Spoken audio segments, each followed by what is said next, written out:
L'Agence de promotion des investissements élargit ses missions à l'emploi, l'énergie et l'élevage. Promesse d'accélérer les projets, mais vigilance sur les risques de chevauchement administratif et sur la transparence. Et pour en parler avec nous ce soir, M. Mohamed El-Amin Hamadi, conseiller économique du Premier ministre. Bonsoir, M. Mohamed. Bonsoir, madame. Alors, comment jugez-vous l'agence avant son élargissement et quelles failles l'ont motivé? Merci beaucoup. Bismillah ar-Rahman ar-Rahim. Alors, il n'est pas question pour moi de juger l'agence avant cette réforme, ni de parler de supposées failles dont je n'ai pas connaissance et qui n'existent pas. En réalité, il s'agit plutôt d'accompagner une évolution.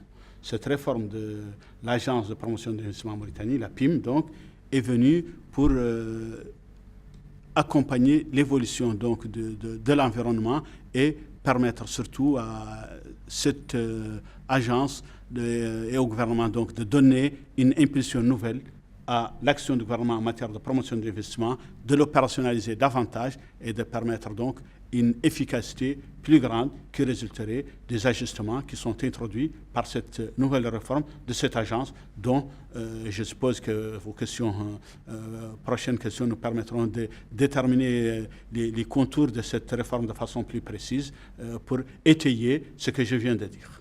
Alors, selon vous, M. Mohamed, le rattachement à la primature va-t-il accélérer les décisions et attirer les investisseurs?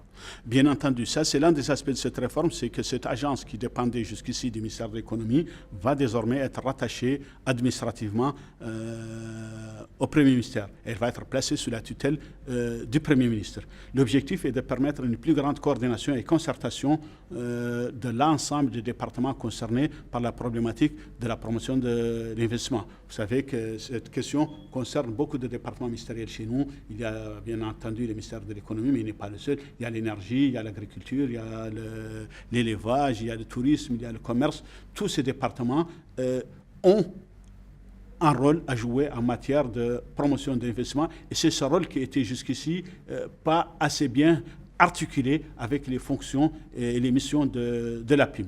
Et cet donc ancrage au niveau de la primature va permettre à cette coordination de s'exprimer mieux et va permettre donc à l'agence de mieux jouer son rôle et de pouvoir traiter avec l'ensemble de ces départements à égale distance, si j'ose dire, et va permettre une meilleure concertation des différentes angles d'incidence de la politique nationale en matière d'investissement. Mais ça n'est pas le tout. Il y a plus important, c'est que l'agence va aussi désormais être le secrétariat du Conseil supérieur de l'investissement en Mauritanie. Vous savez, ce conseil est extrêmement important et c'est le lieu de l'inspiration et de l'impulsion aux politiques nationales en matière de promotion de l'investissement. Il est présidé par son Excellence le Président de la République, mais jusqu'ici, il lui manquait en quelque sorte un bras opérationnel.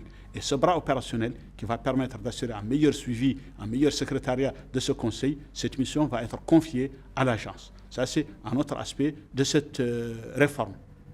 Justement. Elle va aussi, permettez-moi de continuer, il va être aussi donné à l'agence désormais d'élargir ses missions à la problématique de la promotion des PME, les petites et moyennes entreprises, ce qui est indissociable de la promotion de l'investissement et que l'agence jusqu'ici ne faisait pas. Cette question d'investissement était dispersée entre plusieurs départements ministériels sans qu'il y ait véritablement une espèce de cheville ouvrière opérationnelle qui permette à cette politique nationale en matière de PME de s'exprimer. Donc, ces PME vont désormais, la promotion des PME va désormais faire partie des missions essentielles de cette agence au même titre que la promotion de l'investissement. Enfin, une autre question, pour permettre tout cela aussi, d'une meilleure façon, le conseil d'administration de cette agence, qui est son organe qui l'administre, va être élargi à ces ministères-là qui en étaient absents, ce qui empêchait un peu et freinait une meilleure expression de cette coordination et de cette concertation. Nous verrons donc demain les ministères tels que l'agriculture, tels que l'élevage, tels que l'énergie, tels que le tourisme, tels que le commerce, qui n'étaient pas présents à ce conseil d'administration, désormais ils vont venir. Et même le ministère de l'Environnement aussi, en raison de l'intérêt de la politique nationale en matière d'environnement dans le développement des projets et de la surveillance et de l'inscription de la politique d'environnement de façon transversale dans les différentes politiques sectorielles. Justement, j'allais m'appuyer sur votre réponse pour vous demander quel secteur allait être prioritaire. Voilà. Exactement. Alors, les secteurs prioritaires sont les secteurs prioritaires de l'économie nationale. C'est d'abord la promotion de nos secteurs productifs.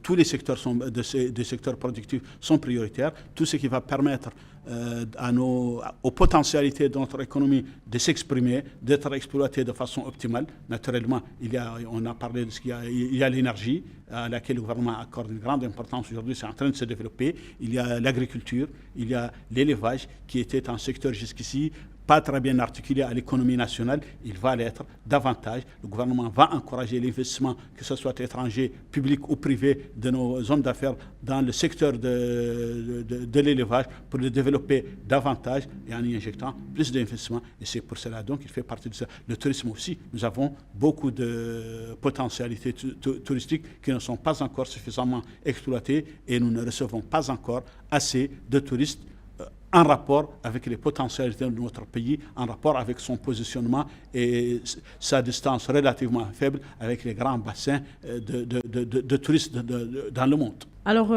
quel rôle pour les investisseurs locaux? Naturellement, tout cela est fait pour les investisseurs locaux et par eux, et pas seulement locaux. La promotion d'investissement s'adresse à tous les investisseurs, qu'ils soient locaux ou étrangers. Mais particulièrement, le secteur privé national est considéré par le gouvernement comme un partenaire à part entière dans le processus de développement. Et donc, toutes les facilitations, tous les avantages, toutes les incitations sont données et le seront encore davantage à nos hommes d'affaires, à notre secteur privé, pour qu'ils investissent plus dans le développement du pays et en particulier dans les secteurs productifs dont je viens de parler. Et c'est pour cela qu'en plus des efforts qu'on a déjà faits, la PIM le faisait, maintenant elle va le faire plus, elle va le rapprocher. Ce qui posait quelques problèmes, c'est qu'effectivement là aussi, le secteur des PME n'était pas concerné par la PIM. Ça aussi, c'est pour unifier donc les interlocuteurs, les diminuer et permettre à nos hommes d'affaires de pouvoir créer rapidement leurs entreprises, mais aussi de pouvoir investir, créer de l'emploi et créer de richesses pour le bonheur, la prospérité des citoyens mauritaniens et la création de revenus de façon générale. Alors, pour finir, M. Mohamed, quelle garantie pour un investissement équilibré entre capitale et région? Écoutez, quelle garantie? Alors, le gouvernement a mis en place toutes les garanties pour un investissement équilibré. Déjà, en mettant en place un climat des affaires des plus attracteurs, en révisant le code des investisseurs pour donner plus de facilité, en révisant les lois, principales lois de lutte contre la corruption pour permettre encore à l'activité économique de se dérouler avec plus de transparence. Maintenant, pour ce qui est entre Nouakchott et les régions, ça c'est une problématique effectivement extrêmement intéressante et elle est d'actualité. Vous savez que le gouvernement est en train de mettre en place un programme prioritaire d'accélération de l'accès aux services de base au niveau des régions. Ça s'est fait effectivement sur la base du constat que beaucoup de choses ne sont pas présentes dans nos régions et que le développement dans nos régions nécessite encore une plus grande impulsion, plus d'incitation, plus d'énergie. Et c'est ce que le gouvernement est en train de faire pour attirer les investissements dans les régions, dans nos terroirs, pour permettre la transformation des productions agricoles, productions pastorales et même forestières sur place, création d'emplois sur place, pour fixer les populations et pour permettre un développement équilibré entre Nouakchott et nos régions. Et ça, c'est vraiment une priorité aujourd'hui pour le gouvernement. Alors, M. Mohamed, merci d'avoir répondu à nos questions. Je vous remercie. Merci.